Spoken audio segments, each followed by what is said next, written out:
ВМРО ДПМН денеска одрешаа два преса, на кои темите беа Оливер Спасовски и неговата поврзаност со собственикот на дискотеката Пулс и двојните фактури на рударско-енергетскиот комбинат Битола во аферата Марковски. Лјупчо Коцевски и јавното обвинителство да истражат дали газдата на дискотеката Пулс ја платил казната од 40.000 евра, за која неговиот син во телефонска кореспонденција вели дека Оливер Спасовски, како министер на МВР, ќе ургира да не ја платат.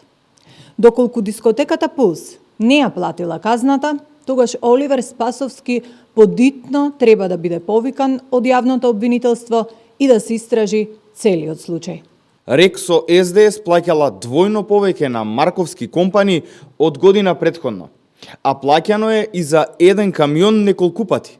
Затоа судиите на СДС го штитат газдата. А здисаноста на власта на СДС и желбата да се испумпаат милиони од реки СМ ги чини граѓаните стотици милиони евра, кои очигледно завршиле надвор од Македонија, на фирми во Бугарија и Дубај.